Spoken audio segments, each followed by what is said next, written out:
কাঠমিস্ত্রি প্রতিদিনের মতন সেদিনকেও সে নিজের কাজ করছিল। একটা বড় গাছের কাঠের গুঁড়িকে মাঝখান থেকে চেরাই করছিল, আর তার মধ্যে একটা বড় লাঠিকে ঢুকিয়ে দিয়েছিল যাতে সেটা আর জুড়ে না যায়। অর্ধেকটাই চেরা হয়েছে।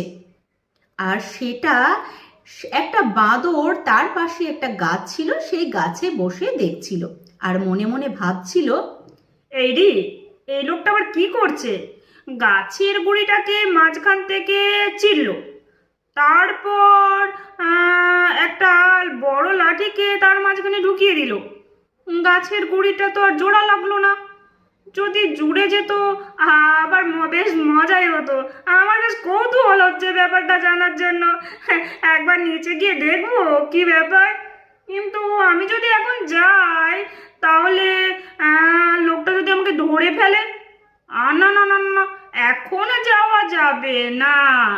বরঞ্চ ওই লোকটা যখন চলে যাবে তখন আমি যাব, গিয়ে দেখবো ব্যাপারটা কি হচ্ছে।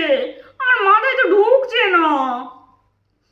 কিছুক্ষণ পর লোকটা সেখান থেকে চলে গেল।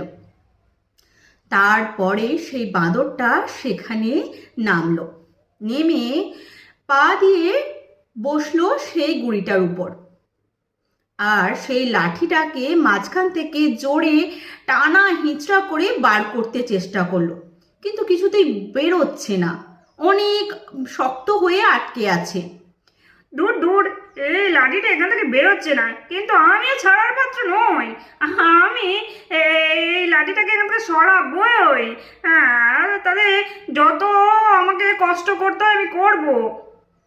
সেই ফাঁকে তার লেজটা সেই কাঠের গুঁড়ির মধ্যে প্রবেশ করে গেছিল, মানে ঢুকে গেছিল আর কি। সে বুঝতেও পারেনি। সে অনেক কষ্ট করে যখন লাঠিটা সেই গুঁড়ি থেকে বার করলো, সঙ্গে সঙ্গে সেই কাঠের গুঁড়িটা সজোরে আটকে গেল আর তার লেজটা কেটে গেল। সে তো একেবারে চিৎকার করে কাঁদতে শুরু করে দিল। আরে আমার কি হলো? আমার লেজ কেটে গেছে।